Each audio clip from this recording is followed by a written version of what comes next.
जितने लोग यहाँ उपस्थित हैं, और आज मंच बड़ा सौभाग्यशाली है, एक ऐसे मुख्य अतिथि हमारे बीच उपस्थित हैं जिनकी गोद में शस्त्र और शास्त्र दोनों खेलते हैं। ऐसे पूज्य गुरुदेव यति नरसिंहानंद जी सरस्वती जी महाराज हमारे बीच उपस्थित हैं। उनकी उपस्थिति को नमन करते हैं। आचार्य चंद्रदेव शास्त्री जी को नमन करता हूँ कि बड़ी दूर से चलकर आए हम।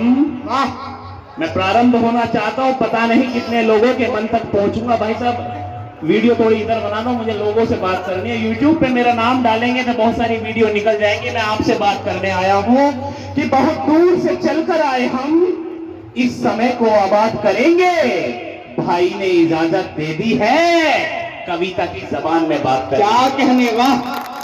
क्योंकि गिरे हैं हम कभी यारो तो तुमने ही संभाला है। हमारे पास कुछ नहीं है साहब शब्द के सिवा, और माँ भगवती की कृपा है, तब बोलने का प्रयास करता हूँ कि गिरे हैं हम कभी यारो तो तुमने ही संभाला है। हमारी मेहनत का कमाया हरने वाला है, और हमें बदनाम करने की रची है साजिशें उसने, कि जिसके घर में अभी तक भी हमारा ही उजाला है। क्या कहने, जिंदाबाद। न जाने क्या कहने, सदियों तक कितनी विचारधारा हमारे देश में आई।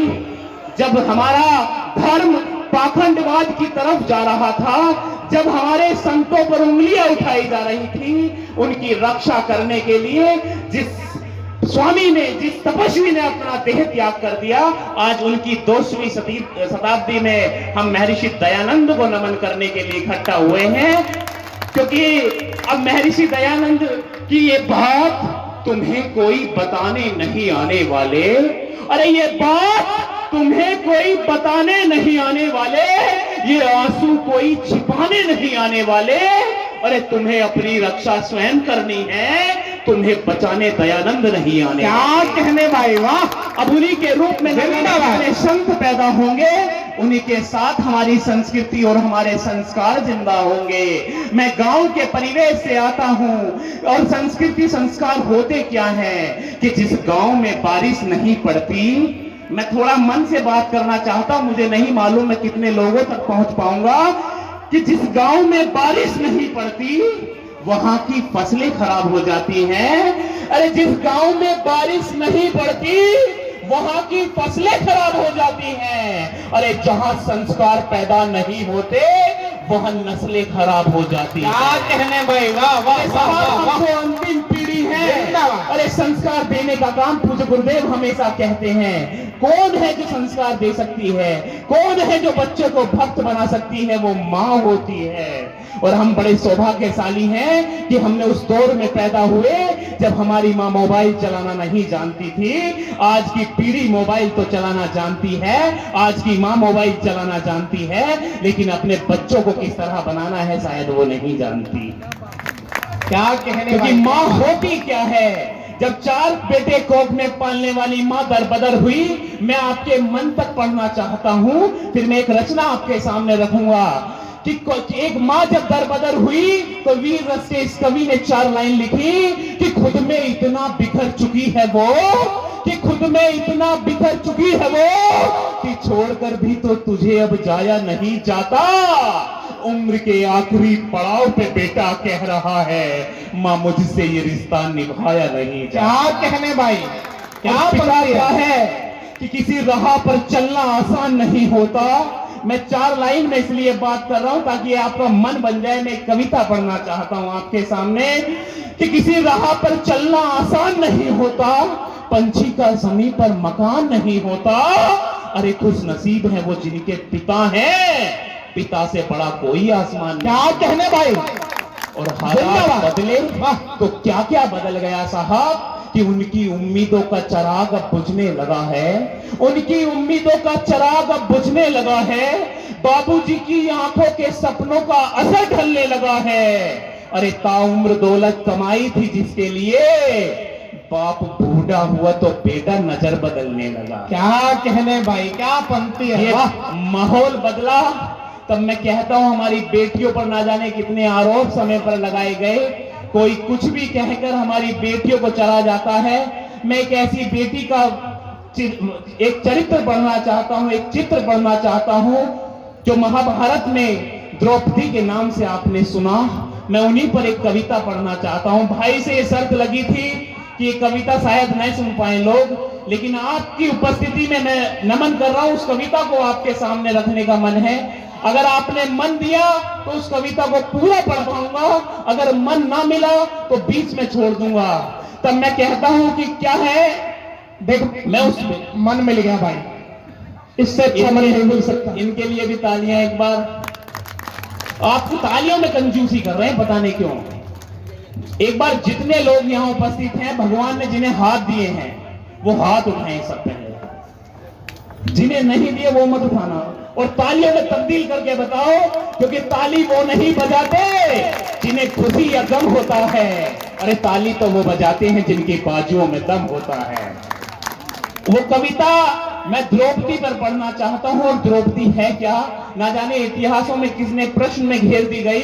मैं कुछ बात तुम्हारे मन की कर पाऊं तो मुझे सभी का आशीर्वाद मिले कि कौन थी द्रौपदी। हमारा सबका जन्म यज्ञ की एक अग्नि से हुआ है। हमारे जन्म के समय यज्ञ होता है, मृत्यु के समय भी यज्ञ होता है कि अग्नि की लपटों में लिपटी। मैं आपका मन चाहता हूं शायद मैं कुछ बोल पाऊं कि अग्नि की लपटों में लिपटी वो धरती पे आई थी।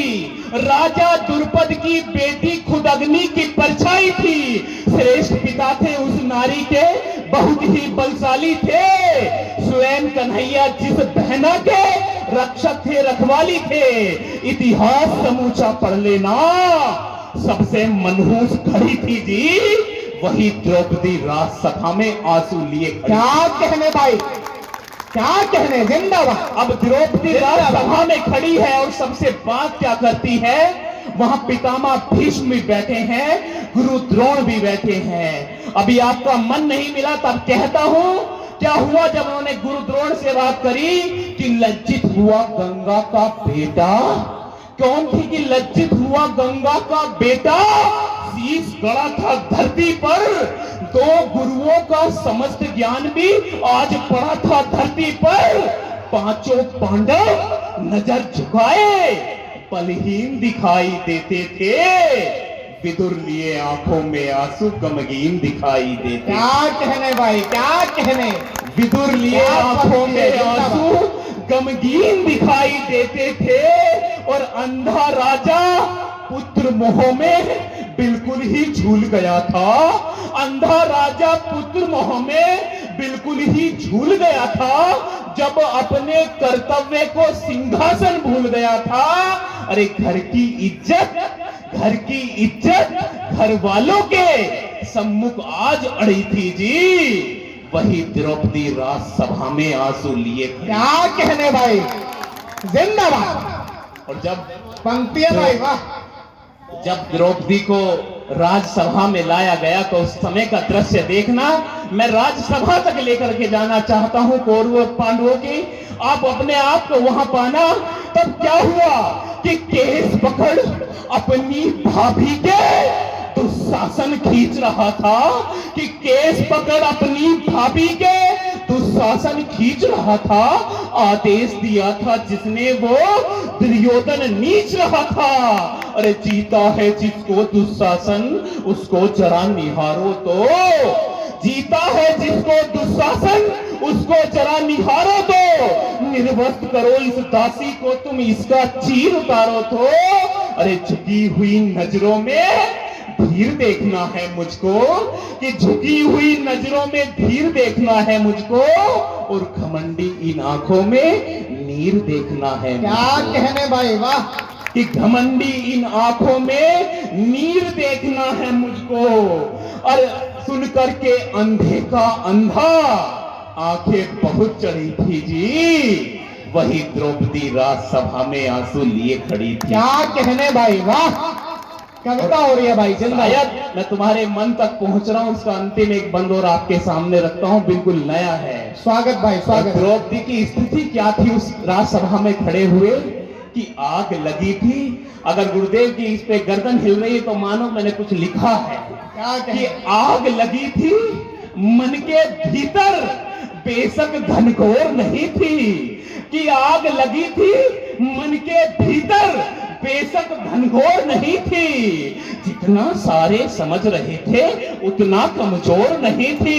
अरे दृष्टद्युम्न सा भाई जिसका आकर के अड़ सकता था, अरे दृष्टद्युम्न सा भाई जिसका आकर के अड़ सकता था, चक्र सुदर्शन धारी से कौन भला लड़ सकता था, चक्र सुदर्शन धारी से कौन भला लड़ सकता था।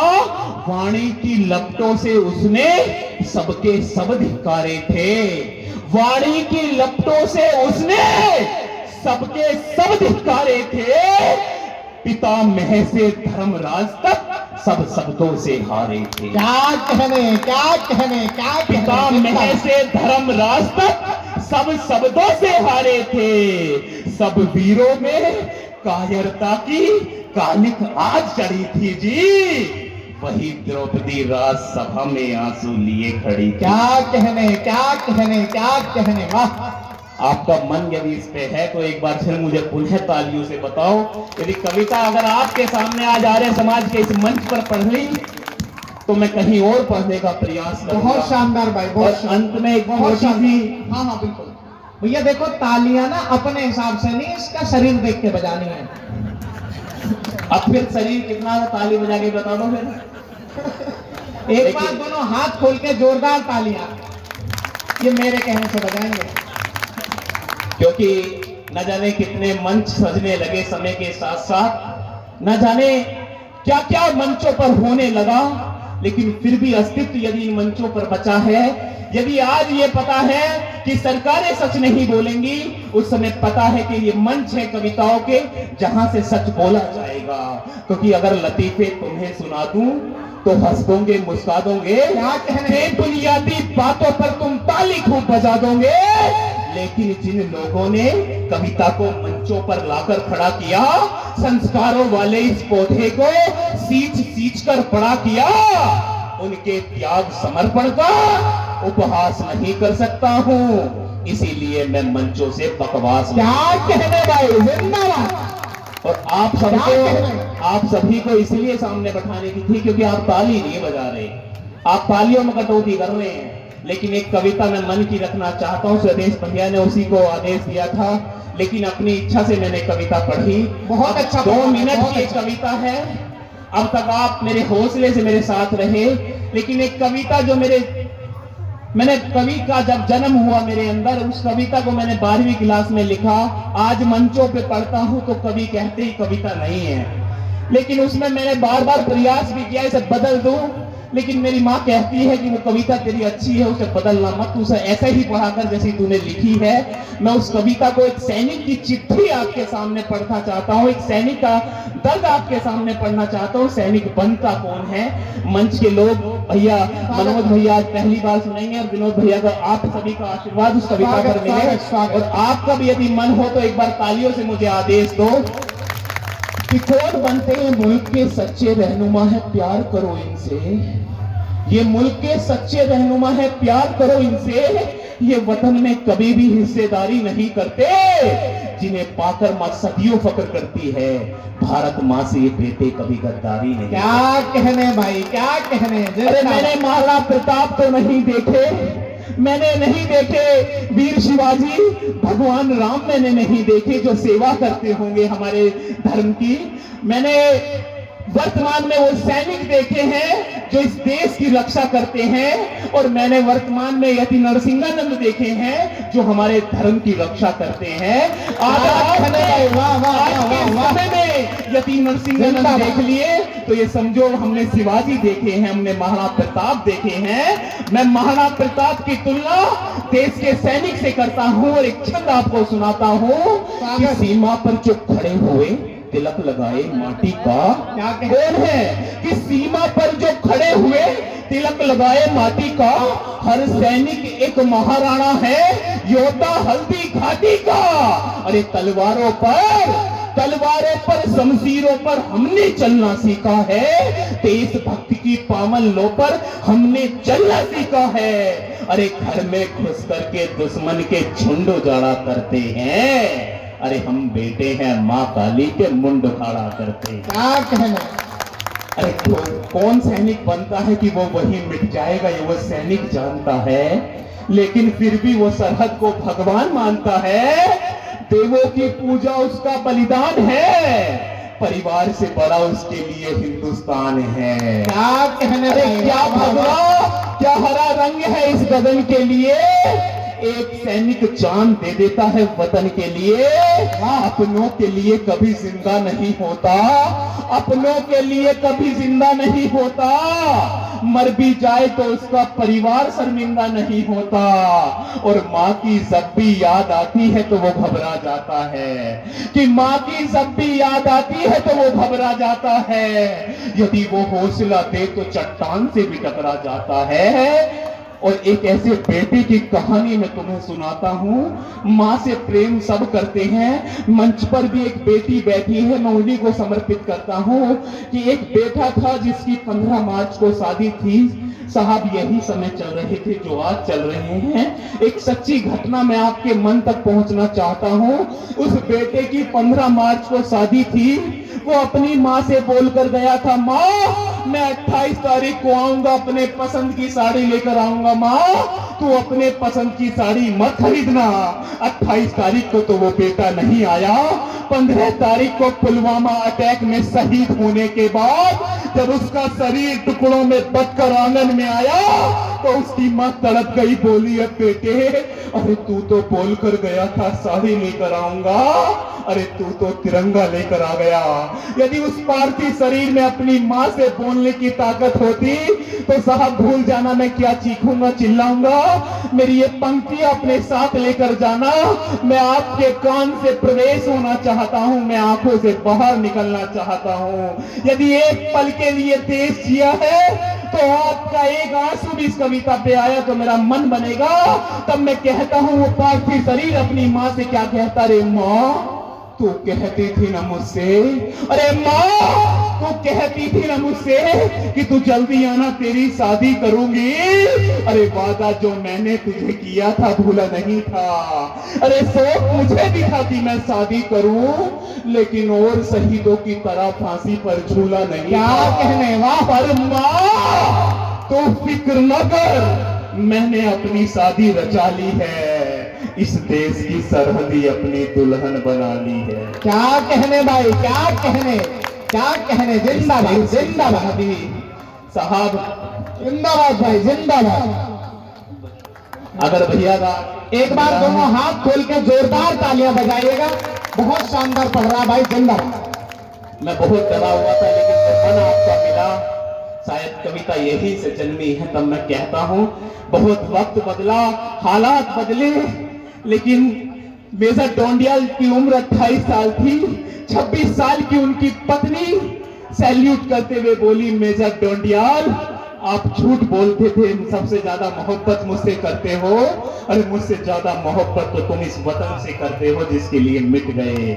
क्या अंतिम खत कोई मेरे नाम था? मैं अपनी आखिरी एक मुक्तक आपके सामने रख के मैं आपसे विदा चाहता हूँ। जितनी मोहब्बत मेरे हिस्से में आती है मैं आपसे चाहता हूँ, मैं अंतिम 4 लाइन आपके सामने रख के विदा चाहता हूँ। आपकी पूरी मोहब्बत मेरे साथ आनी चाहिए। उसने कहा कि बहुत दिन बाद लौटकर गांव से आया होगा, कि बहुत दिन बाद लौटकर गांव से आया होगा, सरहद की मिट्टी में उसको अपना चेहरा दिखा होगा।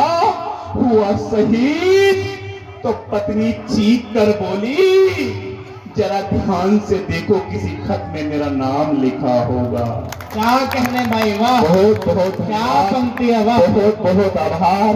अपनी सांसों में आबाद रखना मुझे, मैं रहूं न रहूं याद रखना मुझे। बहुत बहुत धन्यवाद।